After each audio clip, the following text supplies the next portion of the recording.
간단하게 우리 아이슬란드의 역사 한번 좀 배워보고 갈까요? 역사 네. 이번 건 좀 어려울 것 같은데 공부를 미리 하셨습니까? 예, 이 아이슬란드 역사는 좀 사실 공부를 제가 네덜란드나 독일이나 뭐 프랑스나 스페인이나 이런 데는 역사 공부를 많이 했는데 아이슬란드의 역사는 참 생소하죠. 진짜 생소해가지고. 되게 생소합니다. 그럼에도 불구하고 청취자님들을 위해서 공부를 밤을 새워서 했고요. 특히 어제는 오늘 많이 못 방송 주무셨다고. 전에는 오늘 아침에 주무셨다는 예, 오늘 얘기가, 아침 예. 7시 반에 자서 거의 뭐 2시에 일어나가지고 지금 어머나. 뭐 이 스튜디오로 오고 왔습니다. 고생이 많으십니다. 네.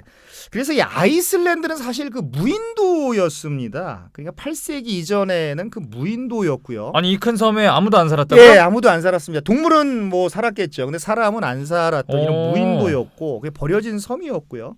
근데 8세기가 조금 지나면서 이제 스몰 사람들이 들어왔습니다. 스칸디나비아 국가 노르웨이나 덴마크나 스웨덴 쪽에서 들어오고 또 같은 섬나라인 영국에서 사람들이 조금씩 야, 저 섬에 가서 한번 살아볼까라고 하면서 이주를 하기 시작을 한 겁니다. 뭘 보고 그랬을까? 그러니까요. 네. 그래서 1871년이 아니고 871년에 노르웨이 출신의 바이킹, 이게 바이킹의 나라 아니겠습니까? 또 그쪽이 또 바이킹의 그런 지역입니다. 뭐 덴마크 바이킹, 뭐 스웨덴 바이킹 너무 유명하죠. 노르웨이 바이킹. 그래서 노르웨이 출신의 바이킹 잉골프르 아르나르손이라는 분이 여기 딱 들어왔다가 그냥 뭐 나 여기서 정착을 하자라고 하면서 이분이 최초의 레이캬비크라는 도시의 어떤 이주민이 된 것이죠.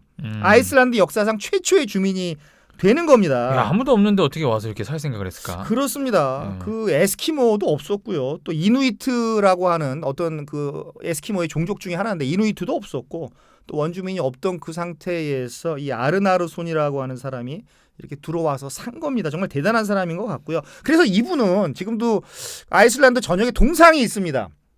이분이 그래요? 최초의 이주자라고 하는 것을 인정을 해주는 것이죠. 그래서 이 동상이 뭐 레이캬비크에 하나 있고요. 그리고 또 곳곳에 이분의 이름이 있습니다. 그래서 국토 면적의 80% 이상이 그 용암지대, 빙하, 뭐 호수 뭐 이런 거니까 뭐 사람들이 살 수가 없었는데 이분이 와서 산 거고. 근데 참 재미있는 것이 아르나르손이라고 하는 분이 겨울을 딱 보내고 나서 딱 보니까 와 여기 정말 춥구나. 정말 네. 눈도 많이 오는구나. 뭐 탐험을 했겠죠 주변 지역을. 그리고 또 얼음이 많구나. 그래서 이슬란트라고 하는 아이슬란드 말로 그 당시 말로 이슬란트라고 하는 그런 이름을 졌습니다. 이 이슬란트가 현지의 국명 바로 약간 아이슬란드 그렇죠. 소주 느낌 나는데요, 이슬란트는? 네, 그럼 이슬란트 네. 참이슬. 네. 네, 이슬란트. 예. 그러네요. 제가 듣고 보니까 참이슬란트. 이슬란트가 아이슬란드가. 네, 그게 아이슬란드가 이렇게 된 것이죠. 근데 겨울에 살아보니까 한이 맺혔나 봐요. 그렇습니다. 아이고 엄청 춥네. 네. 얼음 엄청 많네 이러면서 아이슬란드로 만들어 버렸네요. 그렇습니다. 그런 것 같습니다. 그래서 한이 맺혀서 이슬란트가 된 것 같고요. 네. 그래서 이제 930년까지 사람들이 이제 계속 그 이주를 해 오면서 이제 곳곳에 농장도 세우고 한 겁니다. 이제 먹고 살아야 되니까요. 농장도 세우고 하면서 사람들이 조금씩 늘어났는데 이때를 그 시기적으로 아이슬란드의 그 정착 시기다, 정착 시대다라고 네. 이렇게 말을 하고요. 그리고 1000년에는 기독교가 전파가 됩니다. 네. 이 기독교가 전파가 되었다라고 하는 것은 굉장히 큰 의미인데요. 어떻게 보면 유럽의 역사에 편입이 되었다라는 겁니다. 네. 이 기독교 문화가 됐다라고 하는 것은 우리나라도 이 아이슬란드도 유럽의 문화의 한 페이지가 되었다, 편입이 되었다라는 그런 의미가 되겠습니다. 뭐 대단한 것이죠 어떻게 보면. 예. 그리고 1120년부터 1230년까지 약 110년 동안을 그 사가의 시대다. 사가 시대, SHA, 예. 사가의 시대라고 부르는데 이 사가가 뭔지 아시나요? 잘 모르겠습니다. 이 사가 그러니까 어떤 분은 개인적인 노래다. 뭐고 사가 그러니까 또 개인적인 집이다. 그렇게 생각하시는 분도 있을 텐데. 사가. 예, 사가 공가가 네. 아니고 사가. 뭐 네. 우리나라 말이 이 표음 문자죠. 네, 표음 문자, 네. 표의 문자가 아니고. 사가. 그래서 사가 하면은 뭐 여러 가지 뭐 물건 사가 뭐 이런 것도 되는 거고. 그죠. 뭐 여러 가지가 있는데 그 사가가 아니고 이 SHA 사가라고 하는 것은 이 그 북유럽에서 발달한 스칸디네비안 국가에서 발달한 산문 문학을 통틀어서 일컫는 말입니다. 그래서 그때 이 사가라고 하는 것이 아이슬란드 최고의 그 문화 유산인데요. 이때 이 사람들이 왜 이렇게 사과를 졌는지 저도 잘 모르겠습니다. 그건 좀 연구를 해봐야 될 것 같아요. 다른 유럽에서는 어떤 중세 시대에 뭐라 그럴까요? 이 어떤 그 기독교의 핍박을 받아서 마녀 사냥이 자행되고 이랬었는데 아이슬란드는 다행스럽게도 어떤 최고의 문화유산, 어떤 문학이죠. 문학을 발전시켰다라고 하는 걸 보니까 왜 이때 아이슬란드에서 사과 문학 이 북유럽을 대표하는 문학이 발달했는지는 제가 더 공부를 해보고 싶고요. 네. 그래서 이때를 아이슬란드의 황금 시대다라고 부르는 그런 분들도 많이 있습니다. 그래서 아이슬란드 어떤 분은 그냥 아이슬란드 문학을 그냥 사과 문학이다 이렇게 부르시는 분도 있고요. 그래서 사과 문학의 내용은 뭐냐 그러면 네. 그 북유럽 신화 뭐 어떤 나라도 신화가 있겠죠. 뭐 일본 신화도 있고 뭐 중국 신화도 있고 우리나라 단군 신화도 있고 또 혹시 막 용 나오나요? 용? 용도 많이 나오죠. 이상한 동물도 많이 나오고. 네. 북유럽 신화하고 역사적인 인물들의 어떤 영웅담 이런 것들을 그린 이야기로 가득한데 이 사과 문학이 유럽의 중세 문학에 엄청난 영향을 끼쳤다라고 하고요. 특히 재미있는 것은 그 반지의 제왕의 작가가 누군지 아시나요? 모르겠습니다. 예, 네. 우리가 그 존 로널드 로웰 톨킨이라고 하는 보통 우리 톨킨이라고 부르죠. 그래서 그 J.R.R. 톨킨이라고 이렇게 줄여서 부르는데 이분이 그 톨킨이라는 분이 존 그 로널드 로웰이라고 하는 분이 반지의 제왕을 쓰신 분이고 그게 이제 영화돼서 히트를 쳤죠. 근데 그분이 이런 네. 말씀을 나중에 했다라고 합니다. 내가 아이슬란드를 다녀오고 나서 아이슬란드에서 영감을 받아서 반지의 제왕을 썼다. 아이슬란드에서? 네, 아이슬란드의 그 용암지대 네. 무슨 그 엄청난 그 폭포 뭐 빙하 이런 걸 보면서 썼다라고 하는 것이죠. 그래서 반지의 제왕 제가 즐겨보는 영화는 아니지만 거기서 네. 많이 풍경 그런 게 그렇죠. 막 나오나요? 풍경이 굉장히 많이 나옵니다. 그런가요? 그 호빗 이런 거 봐도 네, 뭔가 자연적인 그런 거랑 뭐 신비한 것들이 많이 나와요. 그렇습니다. 네, 풍경이 뭐 되게 예뻐요. 그런 것 같습니다. 네. 그래서 그 이분이 그 아이슬란드에서 영감을 받았다라고 하는 것이고 또 더 재밌는 게 이런 말이 있다라고 합니다. 아이슬란드에는요 누구나 태어날 때 그 뱃속에 자신만의 책을 갖고 있다. 이게 속담인 듯 속담 아닌 듯 자신만의 책을 한데 갖고 있다? 네, 이게 무슨 말이냐 그러면 아이슬란드에는 그 인구 대비 저술가가 세계에서 가장 많다라고 합니다. 그러니까 어떻게 말씀드려야냐 그러면 340만 명 중에서 한 권 이상의 책을 저술한 사람이 10%가 된다라고 합니다. 전 인구의 그러니까 10%가 34,000명이? 예. 다 책을 출간했다라고 합니다. 어잉? 네, 대단하죠. 10명 중에 한 명이 책을 쓴 사람이라고요? 그렇습니다. 대단한 거죠. 아니 어떻게 이럴 수가 있지? 우리나라 기준으로 따지면은 5천만 인구인데 500만 명이 자기 책을 썼다라고 하는데 우리나라는 좀 그렇지 않죠? 네, 책을 어떻게 쓰는 거지? 네. 그래서 이런 네. 것들이 바로 사과 문학의 영향이 아니겠는가. 예전부터 그 사과 문학의 영향을 이렇게 끼치면서 그때부터 이 아이슬란드 사람들의 DNA에 이런 어떤 문학의 어떤 이런 것들이 인자들이 심어지지 않았는가 좀 그런 생각이 좀 들고요. 저는 독서하면 네. 1년 동안 독서하는 시간은 비행기 안에서밖에 없습니다. 네. 비행기 타지 않으면 볼 일이 없을 것 같아요. 그러니까요. 네. 저도 네. 이 스마트폰이 나온 이후부터는 네. 모르겠습니다. 책을 물론 읽는데 올해 봄에 한 3분의 1권 읽었으니까 네. 이제 좀 읽을 때 됐네.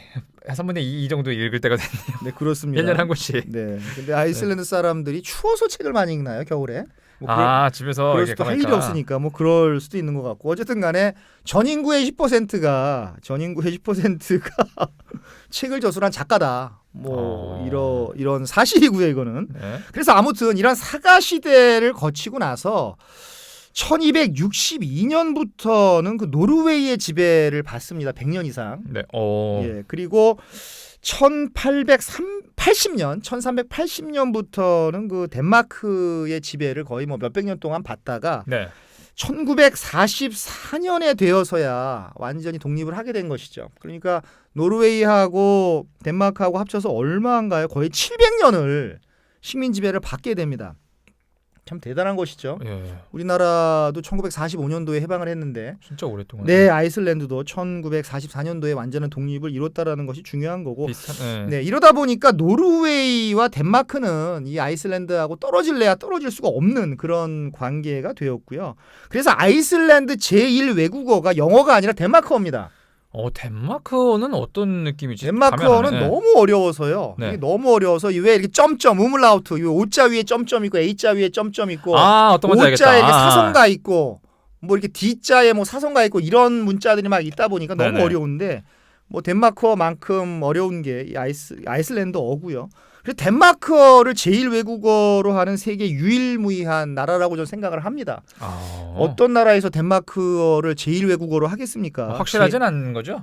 한번 봐야겠죠. 예, 네. 제가 근데 뭐 아마도. 예, 그런 것 같습니다. 저는 거기서 제가 물어봤어요. 너희 영어가 제일 외국어니? 뭐 이 덴마크어가 제일 외국어니? 그랬더니 그 덴마크어가 제1 외국어다. 제2 외국어가 아니라 제1 외국어다.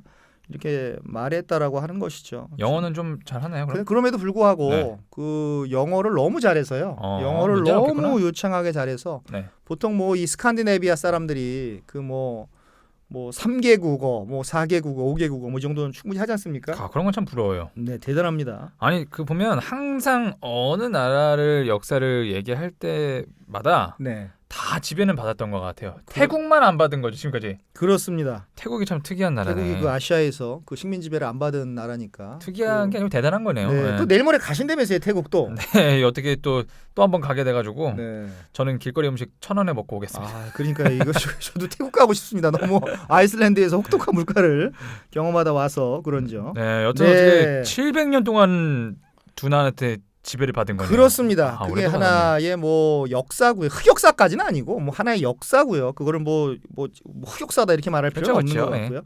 그래서 조금 더 말씀을 드리면 현재 그 아이슬란드의 정식 명칭은 그 Republic of Iceland입니다. 아이슬란드 공화국이고요. 예.